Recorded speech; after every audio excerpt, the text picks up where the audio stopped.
Hello friend, स्वागत है आपका आपके अपने चैनल के स्टडी क्लासेज में। फ्रेंड, आज की क्लास में मैं हिंदी का पार्ट 2 लेकर आई हूँ, जिसमें हम संज्ञा और उसके भेद को करेंगे।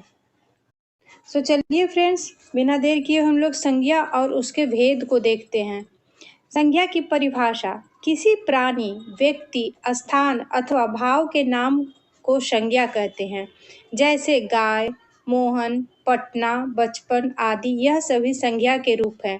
संज्ञा के भेद: संज्ञा के 5 भेद होते हैं। संज्ञा के कितने भेद होते हैं? संज्ञा के 5 भेद होते हैं।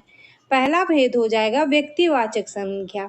व्यक्तिवाचक संज्ञा जो है किसी विशेष व्यक्ति या व्यक्तिवाचक संज्ञा जो है यह किसी विशेष व्यक्ति या स्थान का बोध कराती है, जैसे गंगा, तुलसीदास, पटना, राम, हिमालय आदि।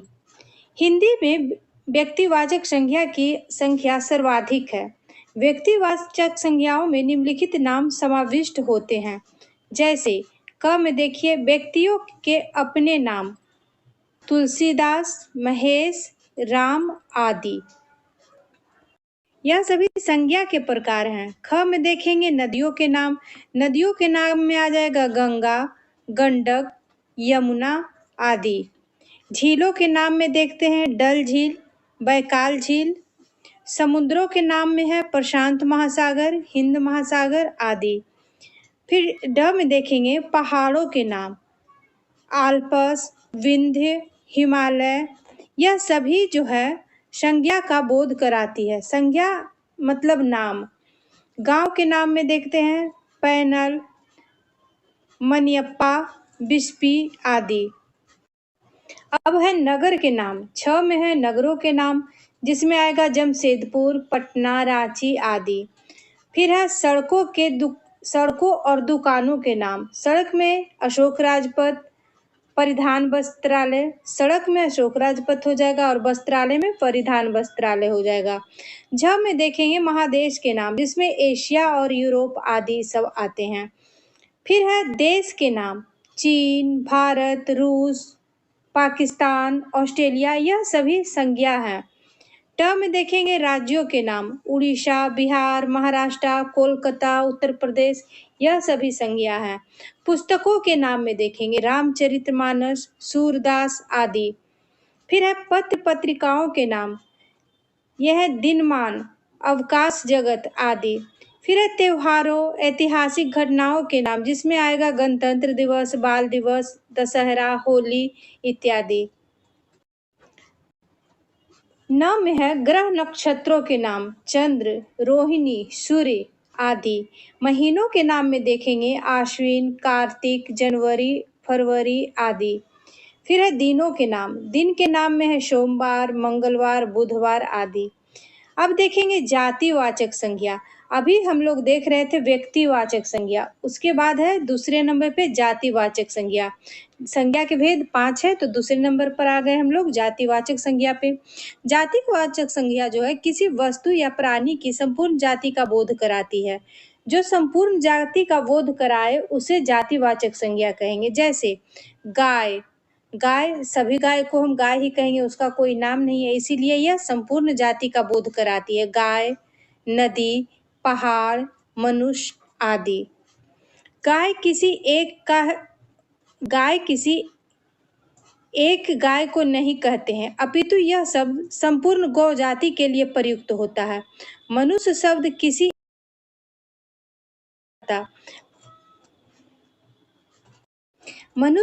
किसी एक व्यक्ति के नाम को सूचित न कर मानव जाति को बोध कराता है। मनुष्य से मानव जाति का बोध होता है। जातिवाचक संज्ञाओं में निम्नलिखित समाविष्ट होते हैं, जैसे है पशुओं, पक्षियों, कीट पतंगों के नाम: खटमल, गाय, घोड़ा, चील, मैना आदि। अब देखेंगे फल, सब्जी और फूल के नाम, जिसमें आम, केला, परवल, पालक, जूही आदि है। अब है गहने, ओढ़ने, बिछाने आदि के सामान, जिसमें आएगा कुर्ता, जूता, तकिया, तोशाक, धोती, साड़ी आदि। फिर है घ में अन्न, मसाले, मिठाई आदि पदार्थ के नाम। इसमें है गेहूं, चावल, जलेबी, तेजपत्ता, रसगुल्ला आदि। यह सभी क्या है? यह सभी जाति का बोध कराता है। भाववाचक संज्ञा की परिभाषा और उदाहरण। भाववाचक संज्ञा का परिभाषा और उदाहरण अब देखेंगे। भाववाचक संज्ञा व्यक्ति या पदार्थ के धर्म या गुण का बोध कराती है, जैसे अच्छाई, चौड़ाई, मिठाई, लंबाई, वीरता आदि। भाववाचक संज्ञा में निम्नलिखित समाविष्ट होते हैं, जैसे गुण, कुशाग्रता, चतुराई, सौंदर्य आदि। भाव में आ जाएगा कृपणता, मित्रता और शत्रुता, यह सब भाव को दर्शाता है। अवस्था में देखेंगे जवानी, क्योंकि वह जवानी की अवस्था में है। बचपन, वह बचपन में भी है। बुढ़ापा, यह सब अवस्था में आएगा। माप, माप को देखेंगे, माप में ऊंचाई जाएगा, चौड़ाई और लंबाई, यह सब माप में आएगा। अब है क्रिया, क्रिया जो हम काम करते हैं, क्रिया में आएगा दौड़ धूप, पढ़ाई लिखाई आदि। आगे देखेंगे गति, गति क्या होता है? चलने की प्रक्रिया को गति कहते हैं। तो फुर्ती, शीघ्रता, सुस्ती आदि, यह सभी भाववाचक है। स्वाद में वैसा ही देखेंगे, कड़वापन, कसैलापन, तितास और मिठास आदि। अमृत भावनाएं, जिसमें करुणा आ जाएगा, शोभ और दया, यह सभी भाववाचक संज्ञा के उदाहरण हैं। भाववाचक संज्ञा यह तीसरा हो जाएगा। पहले हम पढ़े थे व्यक्तिवाचक, दूसरे पे पढ़े जातिवाचक, तीसरे पे पढ़ेंगे भाववाचक। भाववाचक संज्ञाएं प्रायः 5 प्रकार की होते हैं। ऐसे संज्ञा 5 प्रकार के होते हैं। संज्ञा के कितने भेद हैं? 5। और यहाँ भाववाचक के 5 प्रकार बताए जा रहे हैं, जिसमें संज्ञाओं से, विशेषण से, सर्वनाम से, क्रियाओं से और अवयव से। चौथा नंबर पर है द्रव्यवाचक संज्ञा। द्रव्यवाचक संज्ञा किसी धातु या द्रव्य का बोध कराती है, जैसे घी, चांदी, पानी, पीतल, सोना आदि। द्रव्यवाचक संज्ञा की सबसे बड़ी विशेषता यह है कि इसके पूर्ण रूप और अंश के नाम में पर्याप्त अंतर हो जाता है। एक टुकड़ा सोना भी सोना है, एक टुकड़ा सोना भी सोना है, और एक बड़ा खंड भी सोना है। एक बूंद घी भी घी है, और 1 किलो घी भी घी है। किंतु एक पूरे वृक्ष के टुकड़े को हम वृक्ष कदापि नहीं कहेंगे, उसे लकड़ी कहेंगे आदि कह लें। द्रव्यवाचक संज्ञा से निर्मित पदार्थ जातिवाचक संज्ञा होते हैं। द्रव्यवाचक संज्ञा से निर्मित पदार्थ जो होता है वह जातिवाचक संज्ञा होता है। अब 5 नंबर पे आ जाएंगे समूहवाचक संज्ञा। संज्ञा के 5 भेद में 5वां भेद पे आ जाएंगे समूहवाचक संज्ञा। पहला तथा व्यक्तिवाचक, दूसरा जातिवाचक, तीसरा भाववाचक, चौथा द्रव्यवाचक और 5वां समूहवाचक। समूहवाचक संज्ञा पदार्थ के समूह का बोध कराती है, जैसे गिरोह, झब्बा, झुंड, दल, सभा, सेना आदि। ये शब्द किसी एक व्यक्ति, वस्तु का बोध न कराकर अनेक का, उनके समूह का बोध कराती है। नोट में देखेंगे समूहवाचक संज्ञा की जातिवाचक संज्ञा का ही एक प्रकार है। जातिवाचक संज्ञा से व्यक्तिवाचक संज्ञा से के कुछ उदाहरण। पुरी, जगन्नाथपुरी, यह व्यक्तिवाचक संज्ञा के लिए प्रयुक्त है। हिंदुओं का धार्मिक स्थल है। शास्त्री जी भारत के प्रधानमंत्री थे। लाल बहादुर शास्त्री, यह व्यक्तिवाचक में आ जाएगा, क्योंकि यह नाम है, एक आदमी को बता रहा है। लाल बहादुर शास्त्री, यह व्यक्तिवाचक को दर्शाता है। और ये जगन्नाथपुरी जो है यह भी व्यक्तिवाचक को ही दर्शा रहा है। पंडित जी भारत के प्रथम प्रधानमंत्री थे। यहाँ पे देखेंगे पंडित जी भारत के प्रथम प्रधानमंत्री थे, तो हो जाएगा क्या कि जवाहरलाल नेहरू व्यक्तिवाचक हो जाएगा। महात्मा जी के सदप्रयासों से ही भारत आजाद हुआ। मोहनदास करमचंद गांधी, यह व्यक्तिवाचक संज्ञा में आ जाएगा। जातिवाचक संज्ञा के भाववाचक संज्ञा के कुछ उदाहरण। जातिवाचक संज्ञा से भाववाचक संज्ञा के कुछ उदाहरण यहाँ देख लेते हैं। जातिवाचक में कुमार आ जाएगा। भाववाचक इसका कौमार्य हो जाएगा। अज्ञ यह जातिवाचक हो गया। अज्ञात यह भाववाचक हो गया। भाई यह जातिवाचक है। भाईचारा भाववाचक हो जाएगा। लड़का जातिवाचक है। लड़कपन भाववाचक हो जाएगा। बच्चा जातिवाचक है और बचपन यह भाववाचक हो जाएगा। मनुष्य जातिवाचक है। मनुष्यता यह भाववाचक हो जाएगा। उसी तरह से पशु, पशुता, दनुज, दनुजता, फिर है पुरुष, पुरुषत्व और पौरुष, स्त्री, स्त्रीत्व, नारी, नारीत्व, शस्त्र, शास्त्रीय, राष्ट्र, राष्ट्रीयता, पत्र जातिवाचक है और पत्रता भाववाचक में आ जाएगा। जाति जातिवाचक है और जातीयता यह भाववाचक में आएगा। देव, देव जातिवाचक है और देवत्व, देवत्व जो है यह भाववाचक हो जाएगा। शिशु यह जातिवाचक में है। शैशव यह भाववाचक में आएगा। पंडित जातिवाचक हो जाएगा और पांडित्य यह भाववाचक में आ जाएगा। अतिथि जातिवाचक है। आतिथ्य यह भाववाचक हो जाएगा। मित्र जातिवाचक है और मित्रता यह भाववाचक में आ जाएगा। यहाँ पे जातिवाचक और भाववाचक दोनों को समझाया गया है। तो फ्रेंड्स आप लोग अच्छी तरह से देखिएगा, पढ़िएगा, समझिएगा, तब छांटिएगा। नीचे 1 से 25 तक के प्रश्न जो है वह विकल्प 3 शब्द संज्ञा है तथा 1 शब्द संज्ञा नहीं है। जिस विकल्प में संज्ञा शब्द नहीं है उस विकल्प का चयन करें। संज्ञा शब्द नहीं हो उसको खोजना है। पहला में क्या है?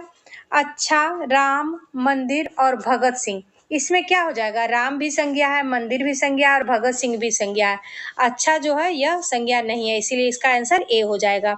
दूसरा में देखेंगे, पटना संज्ञा है, मुल्तान संज्ञा हो जाएगा, वह और रामायण, रामायण भी संज्ञा हो जाएगा, इसमें वह जाएगा, वह संज्ञा नहीं है। तीसरा में देखेंगे, राम, मदन, सदन, ये सभी नाम है तो नाम संज्ञा है, वह संज्ञा नहीं होगा, इसलिए इसका आंसर डी जाएगा। 4 में देखेंगे, टेबल, कुर्सी, पलंग और कौन, इसमें हो जाएगा 4 में डी, कौन, कौन कोई संज्ञा नहीं है। टेबल, कुर्सी, पलंग यह सब संज्ञा है। 5 नंबर में देखेंगे, वह, इसमें एक ही 5 का ए ही हो जाएगा, 5 में वह जो है यह संज्ञा नहीं है। 6 में देखेंगे, हम लोग, छात्र, शिक्षक और विद्यालय, इसमें आप लोग छाटिए कौन होगा। 6 में हम लोग हो जाएगा, हम लोग जो है यह संज्ञा नहीं है, जबकि छात्र, शिक्षक और विद्यालय ये संज्ञा है। 7 नंबर क्वेश्चन देखेंगे, 7 में है किताब, कॉपी और कलम, ये सब संज्ञा है, सुंदर संज्ञा नहीं है। 8 में देखेंगे, दाल, रोटी, भात, खाना, 8 में हो जाएगा खाना, खाना संज्ञा नहीं है, जबकि दाल, रोटी और भात यह सब संज्ञा है। 9 नंबर में देखेंगे, 9 नंबर में है राम, यथाशक्ति, गीला और रामायण, इसमें हो जाएगा 9 का बी, यथाशक्ति, जो संज्ञा नहीं है। 10 में है सफेद, ताजमहल, राजा और मस्जिद, 10 का ए हो जाएगा, सफेद जो संज्ञा नहीं है, बात तीनों संज्ञा हो जाएगा। 11 में क्या बोल रहा है कि कृष्ण है, धीरे धीरे है, कुरान है और गीता है, तो 11 में बी, ये धीरे धीरे है जो कोई संज्ञा नहीं है, जबकि कृष्ण, कुरान और गीता यह सब संज्ञा है। 12 में देखेंगे, कपड़ा, फल, घी और करना, 12 का हो जाएगा डी, करना कोई संज्ञा नहीं है, जबकि कपड़ा, फल और घी यह सब संज्ञा है। 13 नंबर क्वेश्चन देखेंगे, 13 में है वह ही है जो कि संज्ञा नहीं है, जबकि घोड़ा, हाथी, बकरी यह सब संज्ञा है। 14 में देखेंगे, मेला, भेड़, भीड़ और जवान, यह तीनों है संज्ञा, इसमें डी, आप जो है यह संज्ञा नहीं है। 15 में देखेंगे, लंका, लाल, भारत और श्रीलंका, यह तीनों देश के नाम है तो ये संज्ञा हो जाएगा, लाल कलर है तो ये संज्ञा नहीं है। 16 में देखेंगे, माँ, पिता, वह और भाई, 16 में सी जो कि है संज्ञा नहीं है, जबकि माँ, पिता और भाई यह संज्ञा हो जाएगा। 17 में देखेंगे, औरत, पुरुष, आदमी और खाना, इस 17 का डी हो जाएगा, 17 का डी गलत हो जाएगा, यह संज्ञा नहीं है। 18 देखेंगे, सभा, घी, राजा राम और बुरा, 18 का डी हो जाएगा, यह तीनों संज्ञा है, बुरा कोई संज्ञा नहीं है। 19 में देखेंगे, तेल, घी, यह और घर, 19 का हो जाएगा सी, यह कोई संज्ञा नहीं है। तेल, घी और घर संज्ञा हो जाएगा। 20 में देखेंगे बुद्धा, यथाशक्ति, गया और पटना। 20 में हो जाएगा बी, यथाशक्ति कोई संज्ञा नहीं है, जबकि बुद्धा नाम है, गया शहर का नाम है, पटना शहर का नाम है, ये तीनों संज्ञा हो जाएगा। 21 में देखेंगे, 21 में है भागलपुर शहर है, ये संज्ञा हो जाएगा। पटना शहर है, ये संज्ञा हो जाएगा। गया शहर है, ये भी संज्ञा हो जाएगा। जाना, ये कोई संज्ञा नहीं है, इसीलिए इसका आंसर डी जाएगा। 22 नंबर देखेंगे सुंदर, यहीं पे है, सुंदर कोई संज्ञा नहीं है, 22 का ए हो जाएगा। 23 नंबर क्वेश्चन देखेंगे रेडियो, रेडियो जो है संज्ञा हो जाएगा। घड़ी संज्ञा हो जाएगा। टेलीविजन संज्ञा हो जाएगा। सुनना कोई संज्ञा नहीं है। 24 देखेंगे, 24 में घर संज्ञा है, दरवाजा संज्ञा है, खिड़की संज्ञा है, देखना संज्ञा नहीं है, 24 का आंसर सी हो जाएगा। 25 में है राम संज्ञा है, गाना संज्ञा नहीं है, ताजमहल संज्ञा और लक्ष्मण संज्ञा, 25 का आंसर बी जाएगा। आगे देखेंगे लिंग एवं उनके भेद। लिंग और उसके भेद में है परिभाषा। शब्द की जाति को लिंग कहते हैं। लिंग संस्कृत भाषा का शब्द है जिसका अर्थ होता है चिन्ह या निशान। चिन्ह या निशान किसी संज्ञा का ही होता है। चूंकि कोई भी वस्तु हो वह पुरुष जाति की होगी अथवा स्त्री जाति की होगी, इसीलिए संज्ञा पुरुषलिंग एवं स्त्रीलिंग होगी। अतः संज्ञा जिस रूप में वस्तु की जाति पुरुष या स्त्री का बोध कराता हो उसे लिंग कहते हैं। लिंग के भेद, हिंदी में केवल 2 लिंग होते हैं, पुल्लिंग और स्त्रीलिंग। पुल्लिंग जिस संज्ञा से यथार्थ या कल्पित पुरुषत्व का बोध होता है उसे पुल्लिंग कहते हैं, जैसे लड़का, बैल, शहर, वृक्ष आदि, यह सब पुल्लिंग में आ जाएगा। स्त्रीलिंग देखेंगे, जिस संज्ञा से यथार्थ या कल्पित स्त्रीत्व का बोध होता है उसे स्त्रीलिंग कहते हैं, जैसे लड़की, लड़की, घोड़ी, मेज, कुर्सी इत्यादि। विशेषता है कुछ प्राणीवाचक संज्ञाओं में दोनों लिंगों का बोध होता है, परंतु व्यवहार के अनुसार ही वे पुल्लिंग अथवा स्त्रीलिंग होते हैं। जैसे पुल्लिंग में आ जाएगा पक्षी, उल्लू, कौवा, खटमल, और स्त्रीलिंग में आ जाएगा चील, चिड़िया, कोयल और लोमड़ी। दूसरा हम देखेंगे प्राणियों के समुदाय वाचक नाम की व्यवहार के अनुसार पुल्लिंग अथवा स्त्रीलिंग होते हैं। जैसे पुल्लिंग में देखेंगे समूह, झुंड, दल, मंडल, और स्त्रीलिंग में देखेंगे सभा, टोली, मंडली, गोष्ठी, पंचायत, सरकार, फौज, पलटन आदि। प्रश्न संख्या 1 से 10 तक निम्नलिखित शब्दों में पुल्लिंग का चयन करें। चलिए इसको देखते हैं। 1 में पुल्लिंग कौन सा हो जाएगा? अभी देखे हैं, कोयल स्त्रीलिंग है, मुर्गी स्त्रीलिंग है, हवा भी बहती है तो ये भी स्त्रीलिंग हो जाएगा। दही, दही खट्टा होता है तो यह पुल्लिंग हो जाएगा। 2 नंबर में देखेंगे, 2 में हाथी, हाथी गरजता है तो यह पुल्लिंग हो जाएगा। पेंसिल से लिखते हैं, धेनु और कांता, यह सब स्त्रीलिंग है। 3 नंबर में देखेंगे शिक्षा, शिष्या, पाठशाला और शिक्षक, 3 का डी, शिक्षक जो हो जाएगा पुल्लिंग हो जाएगा। 4 नंबर में पुल्लिंग कौन सा है? इसका केवड़ा, केवड़ा जो हो जाएगा पुल्लिंग हो जाएगा। 5 में पुल्लिंग हो जाएगा जलज, जलज जो है पुल्लिंग है, शब्द है। 6 नंबर में पुल्लिंग कौन सा हो जाएगा? जय, सहायक और उत्कोच, उत्कोच जो है यह पुल्लिंग शब्द हो जाएगा। 7 नंबर में देखेंगे अनुग्रह, दया, माया और कृपा, इस 7 में अनुग्रह जो हो जाएगा पुल्लिंग शब्द हो जाएगा। 8 में है वायु, रज्जु, रचना, घटना, 8 में रज्जु जो है यह पुल्लिंग शब्द हो जाएगा। 9 नंबर में देखेंगे रेणु, प्रहार, वेदना और प्रस्तावना, 9 में प्रहार जो है वह पुल्लिंग शब्द है।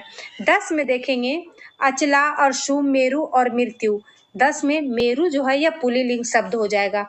नीचे देखेंगे प्रश्न संख्या 11 से 20 तक निम्नलिखित शब्दों में स्त्रीलिंग का चयन करें।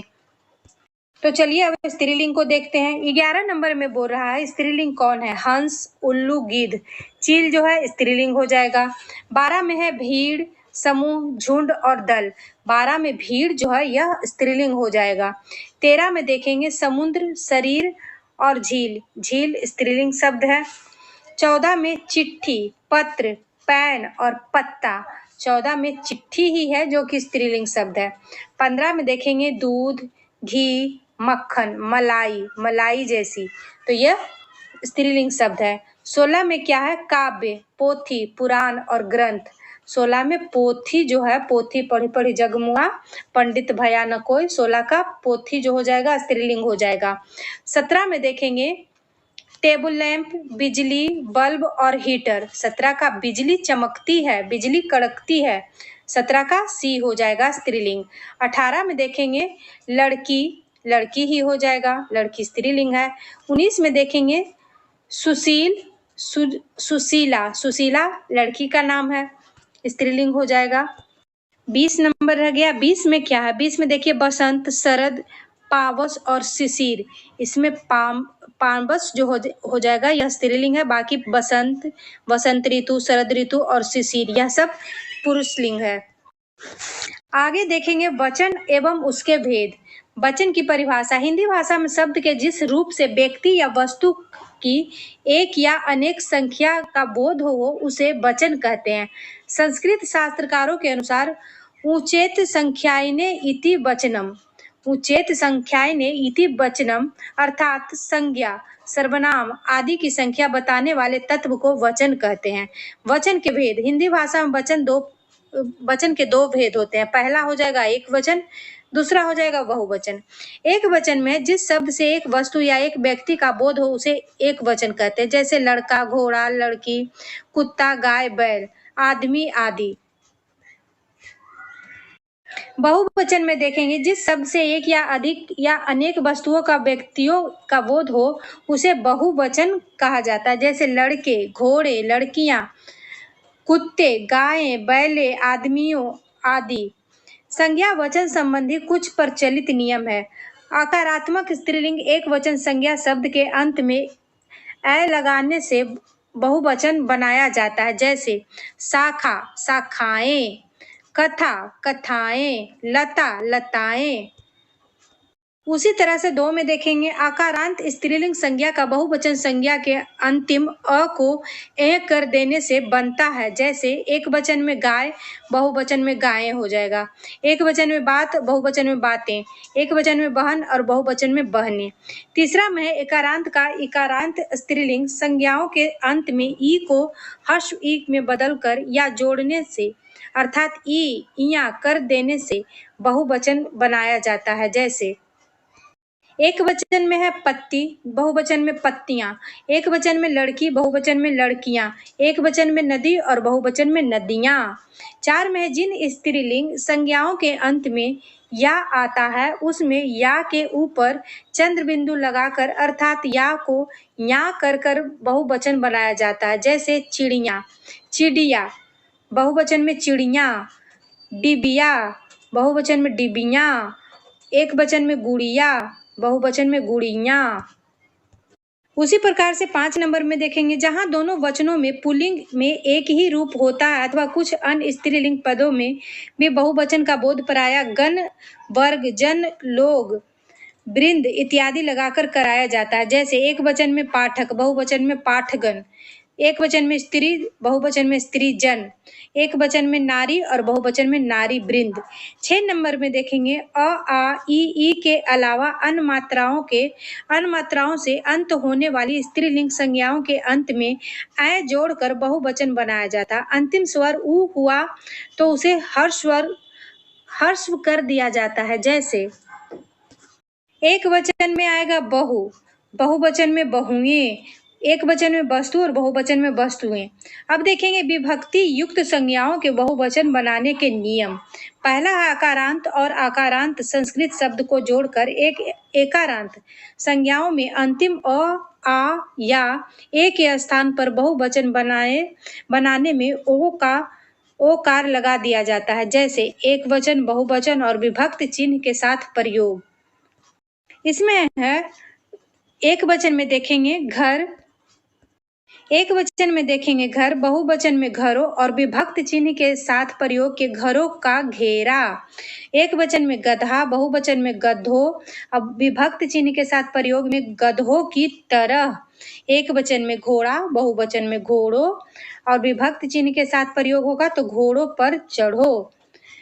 एक वचन में चोर, बहुवचन में चोरों और विभक्त चिन्ह के साथ प्रयोग करने पर चोरों को पकड़ो। दूसरा में देखेंगे सभी एकारांत और इकारांत संज्ञाओं का बहुवचन बनाने के लिए अंत में यो जोड़ा जाता है। इकारांत शब्द में यो जोड़ने के पहले ई का ई कर दिया जाता है, जैसे एक वचन गली, बहुवचन गलियां, विभक्त चिन्ह के साथ प्रयोग गलियों में गए। यहाँ देखेंगे एक वचन नदी, नदियां और नदियों का प्रवाह, साड़ी, साड़ियों, साड़ियों की दाम दीजिए, श्रीमती, श्रीमतियों और श्रीमतियों का मिलन हुआ। तीसरा हम देखेंगे संस्कृत का आकारांत तथा संस्कृत हिंदी की सभी उकारांत और उकारांत तथा औकारांत संज्ञाओं को बहुवचन का रूप देने के लिए अंत में ओ जोड़ना पड़ता है। उकारांत शब्द में ओ जोड़ने के पूर्व उ को ऊ कर दिया जाता है। एक वचन में लता और बहुवचन में लताओं, विभक्त चिन्ह के साथ लताओं को देखो, साधु, साधुओं और यह साधुओं का समाज है, वधु, वधुओं और वधुओं से पूछो, जौ, जौओं और जौओं को काटो। इसी के साथ आज का मेरा हिंदी का क्लास समाप्त होता है। आगे के क्लास में कारक और उसके भेद को लेकर आएंगे। वीडियो अच्छा लगे तो लाइक शेयर सब्सक्राइब कीजिएगा। Thank you.